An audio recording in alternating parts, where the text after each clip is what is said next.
Every single month, new games come out, and October is loaded with them. We got some real heavy hitters to talk about coming in this upcoming month. I don't want to waste a bunch of time here at the beginning. Hi folks, it's Falcon, and today on Gameranx, the top 10 new games you need to pay attention to in October 2024. So starting off at number 10, it's SpongeBob SquarePants, the Patrick Star game. This is a physics-based sandbox adventure, as they are calling it, and of course it's set in the world of SpongeBob. This one comes to us by way of PHL Collective, a developer that I wasn't really aware of, but has done various games. Probably most high profile is his DC League of Super Pets, which was a rail shooter that came out a couple of years ago. Actually not a terrible game, kind of a Star Fox-like, which is not what you would expect based on the fact it's a DC game. But clearly PHL works with licenses, and this is the latest one. It's a Patrick Star-oriented game. There hasn't been one of those before, so basically it's an open-world action-adventure game. You can roam around Bikini Bottom, you can interact with a bunch of stuff there. What's particular to this one is the fact that it has a physics system. You can push, pull, blast objects around. In some ways, I think it doesn't look like, but it kind of looks like it took some inspiration from something like Goat Simulator. But of course, it's a little more story-oriented and has a point, or at least looks like it does. I think there needs to be more physics-oriented, action-adventure-y, platformy type games like this. It's kind of weird that it's not. It seems like developers limit physics almost just to those meme games like Goat Simulator. But I don't know. This looks fun to me. I've always kind of liked the SpongeBob games, and I'm not necessarily positive it's going to be a similar experience because it's a different developer than what I'm familiar with playing the games of. The Patrick Star game releases on October 4th. It's going to be available on the PlayStations, the Xboxes, Switch, and PC. Moving on to number 9 is Batman Arkham Shadow, and I have literally never at any point been as excited for any other VR game in the way I am excited for this game. I don't currently have a Meta Quest 3, and if I can find one used, I'm gonna buy one specifically for this game, because I actually want to own this game and have it in my house, rather than mooch off of other MetaQuest VRs. This is not the first Arkham VR game, but it's the first Arkham VR game that looks worth any time at all. Batman Arkham VR was just not there, but if you look at any of the footage of this game, holy hell, it looks so kinetic and fun. The combat looks really enjoyable. All of the various tools look really cool, in particular the grappling gun. This game is technically a prequel. It takes place between Arkham Origins and Arkham Asylum. It has a new villain, the Rat King. I honestly don't care a whole lot about the new villain. I'm sure he'll be fine, but what I'm really here for is all of the classic Arkham-style exploration and locations and characters, and really just the gameplay that we've seen. It really looks like it manages to capture what makes Arkham Asylum and the subsequent games so much fun in a VR experience. Like, it really does look like you're going to be able to feel like you're a billionaire lunatic out punching bad guys on the street at night. I think if you're a fan of the Arkham games or just looking for a really exciting and kinetic looking VR experience, to me it looks like Arkham Shadow is actually going to nail it. I might be wrong, but all things are pointing to me not being wrong on this one, in my opinion. We don't have a specific day, but it's releasing in October. Of course, exclusive to the MetaQuest 3, as I said. At number 8 is Life is Strange Double Exposure, is a new entry in the franchise featuring the original protagonist, Max Caulfield. Honestly, like, this series is such a weird series. It's one of those things that's kind of embarrassing to admit that you really like, but I really like them. I don't relate to any of these characters. They're completely outside of my purview. I am not a punk teenager. I wasn't particularly alternative back then. I kind of hate teenage drama, but there's just something that this does different than all of the games that have tried to imitate it. And might I add, I really hate all those games. Every time I see something that looks like Life is Strange that isn't Life is Strange, I'm just like, wow, no, stop. And I think it's basically that Life is Strange understands that the story and the characters are the core of why it is good. Finding a way for their problems and conflicts to be interesting, even if not necessarily completely relatable, is why the game is. It's not the aesthetic. I don't even care about the aesthetic. like at this point. It was different when it came out, but so many games have looked like this since. So the point of this one is Max is going to be navigating two realities and jumping between them. They seem to be kind of different timelines, but not particularly. She has a friend by the name of Safi who was murdered in one of those timelines, and in the other, Safi hasn't been. Max's powers in this game are obviously different than they were in the original Life is Strange.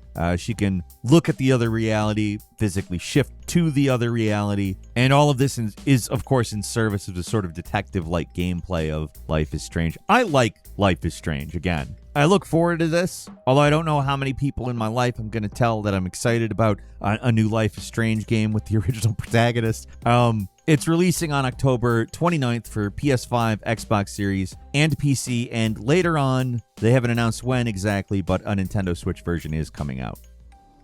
And number 7, it's A Quiet Place: The Road Ahead, a first-person survival horror game developed by Storm Mind Games. Obviously, A Quiet Place is probably an actually pretty damn good idea for a game crossover. This particular one doesn't involve any of the characters from the movies, but instead a young woman, attempting to not get killed by a nightmare with really good hearing. So this game is oriented towards stealth. I would hope that would be how it works out. You don't get a lot of tools. You're primarily using your environment. You're scavenging. You're trying not to die. And also, there is a narrative and story and characters, interpersonal drama. Honestly, when they announced this game, I had a little bit of mild skepticism because it seems like such a good idea for a game, but at the same time, it's also a movie crossover franchise, which can, lend itself to bad games. And unfortunately, I get extra skeptical when it's something that I know very well could be good and is, well, I mean, they have a few games under their belt, but they're not games I'm really particularly familiar with. This easily looks like their highest profile game. Their other games are not licensed games, at least not that I'm aware of, so it's not like they've been pumping out crappy licensed games or anything, so I do think that there's hope.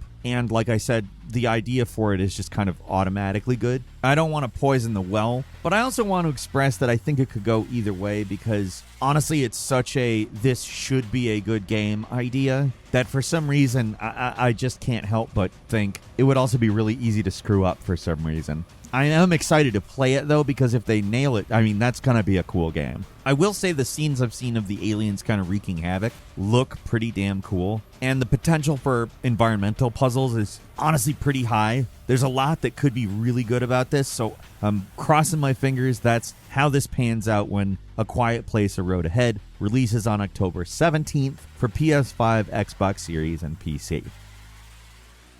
And number 6 is Dragon Ball Sparking Zero, a 3D action fighting game that it's not like a 2D fighting game like Street Fighter. It's more like the previous Budokai Tenkaichi series of Dragon Ball games, which, if you are unfamiliar, is a series of Dragon Ball fighting games that ended in 2008. So it's been a very, very long time. This game is actually Budokai Tenkaichi 4. It's the first of the series that is actually using the Japanese name, which is actually less Japanese sounding. The series is known as Dragon Ball Sparking in Japan. This is Dragon Ball Sparking Zero. Honestly, this was a series that I really enjoyed. I played 1 through 3 back in the day. They are fun as hell. And from all of the gameplay and trailers I have seen, it looks like the core gameplay is preserved. I'm sure they've modernized some things, but they have added new things like fusion mechanics, so you can combine, like, for instance, Goku and Vegeta to Vegito or Gogeta. I don't know, if you played video games in the mid-2000s, and, I'm not heavily into anime, but, like, as far as anime goes, Dragon Ball Z is definitely a go-to. And for me, that was what got me into these games. The games are fun as hell, and I couldn't be happier they're releasing a new one. Dragon Ball Sparking Zero is coming October 10th to PS5, Xbox Series, and PC. And number 5 is New World Aeternum, an action RPG, the updated version of Amazon Games' original New World, and also coming out to consoles. It had previously been PC only. It's set in an alternate 17th century, which is mysterious and supernatural. You're shipwrecked on an island called Aeternum. You end up fighting cursed creatures and exploring the ever so lush landscape. It's a game that, when it first came out, it actually had a lot of players, but the support has dwindled a bit. They couldn't quite keep the player count there, so this expansion is kind of something that needed to happen. They have a revamped narrative, improved combat mechanics, some new character archetypes, and also 10-player raids have been incorporated. It does retain the crafting system and the PvP system from the original game, but moves away from the more rigid MMORPG structure and focuses a bit more on solo and story-driven gameplay.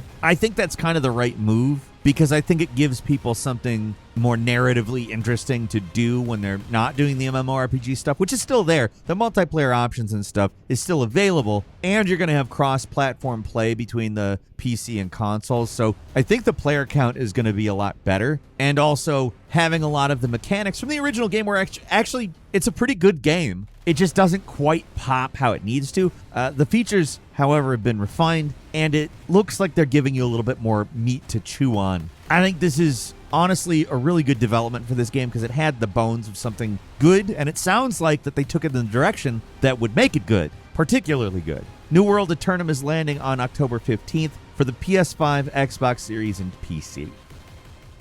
Moving on to number 4 is Unknown 9 Awakening, an action-adventure game coming to us from Reflector Entertainment by way of Bandai Namco. Unknown 9 is not a sequel. There isn't an Unknown 1 through 8. Don't go looking for it. The 9 in the title is actually about the 9 ancient mysteries that are essentially what the franchise is about. It's not just a game. They have novels and other media out about it. It is built around the game. And I think it's interesting the way they're going about this. You don't really see larger scale stuff like this come out with a video game first. I don't know if that's good. We shall see, of course. It does have an intriguing idea. The game's protagonist, Haruna, is somebody who can jump between dimensions. There's the regular dimension and the fold, which is, I'm sure, something similar to the alternate world we see in a few dimension jumping type games. But this seems to be pretty heavily story-oriented, although is an action-adventure game, so there is stuff to actually do.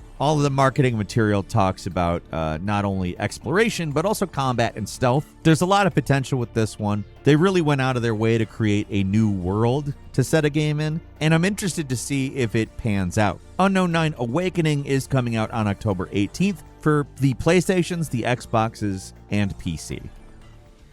At number 3 is Call of Duty Black Ops 6, which is set in a particularly interesting period of time, the early 90s, and it deals with the global upheaval after the Cold War's end. Obviously, there's 2 parts to any Call of Duty game. There is the single-player campaign and the multiplayer. In terms of the single-player, I think looks fun. We've got heists, we've got spy operations, espionage, the stuff that you would expect from a Black Ops game. On top of that, they've brought back the actual zombies mode. Last year's zombies kind of sucked, and I'm sure that they're responding to the fact that nobody was happy with it. It has certainly gotten a pretty fair amount of praise for going back to the classic round-based format. But I will also say, Call of Duty has let us down before, and just because they returned to the format doesn't mean it's completely right. We'll see.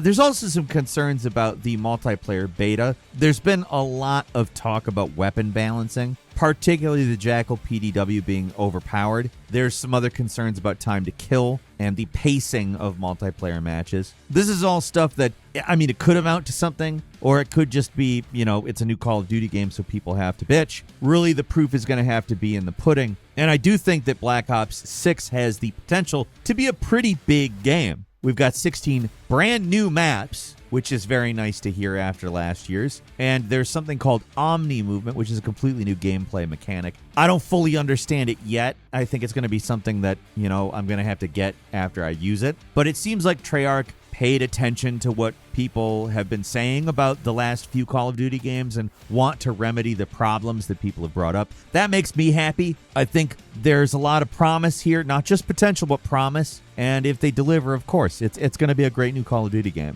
Call of Duty Black Ops 6 is coming out on October 25th to the PlayStations, the Xbox Series, and PC. And number 2 is Dragon Age: The Veilguard, a game that we're all crossing our fingers is a nice big old return to form for BioWare, because BioWare's had some problems over the last quite a few years. Between the botched Mass Effect sequel, the botched flying robot armor game that frankly should have been an easy home run, but got bogged down with stupid live service shit, BioWare said, you know what, let's continue the Dreadwolf storyline from Dragon Age, because I think people will want that. It's not unfamiliar. It's not taking, a popular franchise of theirs and telling a completely different story in a completely different place, devoid of any real stakes. And it's not a completely new IP. It's basically easy mode if BioWare does what they should do. Now, the thing that's interesting about Dragon Age is that they haven't really settled on what Dragon Age gameplay actually is. It varies a little bit from game to game, and this one looks like it's going into a more action-oriented type gameplay. And I think that's good, because the stuff that worked best in Inquisition, in my opinion, was the action-oriented gameplay. If they're leaning further into that, and by all accounts they are, if you look at any footage of the game, it looks like something that could actually be quite good. Now, just like with Black Ops 6, there are concerns. Obviously, their previous massive failure, that is Anthem, I haven't even said the name of that here. I think Anthem is such a pride. It's like the bad live service flying robot armor game. Anthem, it was terrible. With that as their most recent failure, there are people that are very concerned there's going to be live service elements that end up in this one. I really hope this is not the case, because it looks like they're looking to focus on characters and narrative, which is exactly what they should be doing. As long as the combat sits neatly in with those things, they have an easy hit on their hands. So let's hope that it doesn't go the live service direction. I'm a big Dragon Age fan. I'm excited for this. I'm always going to be excited for a new Dragon Age game, as long as they don't, right out of the gate, say it's free to play with live service elements. If that's a new Dragon Age game at any point, I'm probably gonna tap out of that one. But everything I've seen of this one looks good. It's going to be great if BioWare doesn't shoot themselves in the foot. I think it's an easy one. It should be good, and I look forward to playing it when it comes out on October 31st on PS5, Xbox Series, and PC. And finally, at number 1 is the Silent Hill 2 remake. So this has been something that's kind of been controversial for a while. People have been kind of nervous about this one because Silent Hill is a beloved franchise, and Silent Hill 2 in particular is a beloved game. It's one of the games that really helped establish a lot of video game tropes that I think are good, and very few games have the kind of atmosphere that Silent Hill 2 does. Bloober Team is a developer that has put out some decent games and some duds, and I think people are kind of worried about it for that reason in particular. The remake updates the original's gameplay to be a lot more like the Resident Evil remakes, and thus people worry that it kind of changes the tone to be a little more action heavy.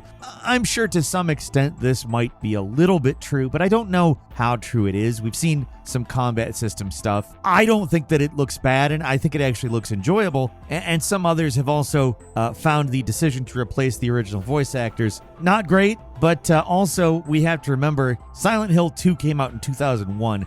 That was 24 years ago. I think if you're doing what Bloober Team is doing with Silent Hill, which is giving it the Resident Evil remake treatment, it's appropriate to do exactly that. I'm sure the game's not going to be exactly the same in content, and we're already well aware that it's not the same in form. It's also Bloober Team's kind of opportunity to make it, so to speak. It'll put them on the world stage as a world-class developer if this game turns out well. So there's a lot at stake, and I think that they understand that. They've talked about it publicly. And again, everything I've seen of actual footage of the game, I think is promising. I think it's going to be good. I say that a little bit cautiously, but not as cautiously as with a couple of the other ones I've mentioned. A little concern here. I weirdly think this is going to be a very good remake. I don't know. There's something about it that looks correct to me, and we'll see if that pans out, of course. It could obviously be a disaster, but I'm certainly excited to play the Silent Hill remake when it lands on the PlayStation 5 and PC on October 8th. I do have some bonus games for you.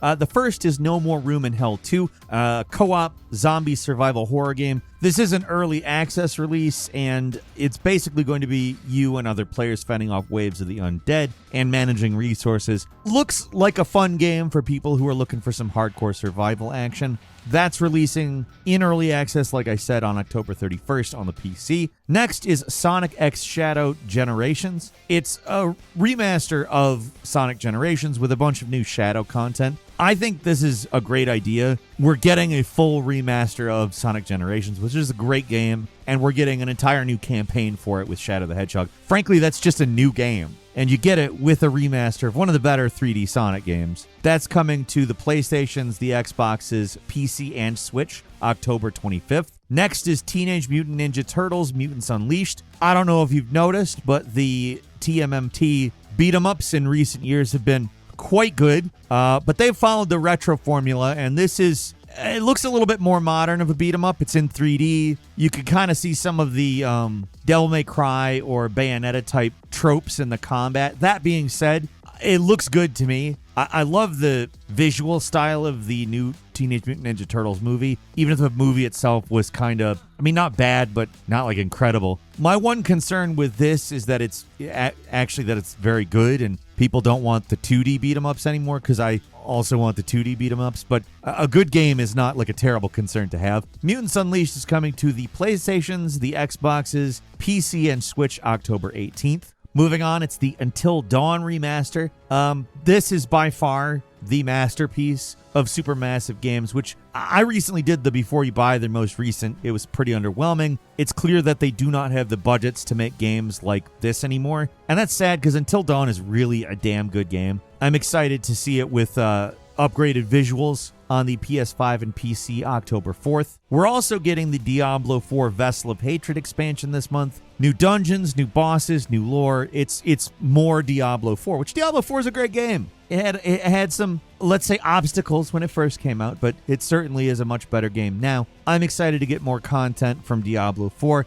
That's coming to the PlayStations, the Xboxes, and PC October 8th. And finally, MechWarrior 5 Clans, a tactical mech combat game expanding on the MechWarrior universe, a universe that I used to be heavily into. Like, I played MechWarrior like crazy back in the day, and there's not enough MechWarrior around now. It's nice to see a mainline sequel, and I hope that it's good and is received well, because I would love more MechWarrior. That's coming to PS5, Xbox Series, and PC October 3rd. And that's all for today. Leave us a comment. Let us know what you think. If you like this video, click like. If you're not subscribed, now's a great time to do so. We upload brand new videos every day of the week. Best way to see them first is, of course, a subscription, so click subscribe. Don't forget to enable notifications, and as always, we thank you very much for watching this video. I'm Falcon. You can follow me on Twitter at Falcon the Hero. We'll see you next time right here on Gameranx.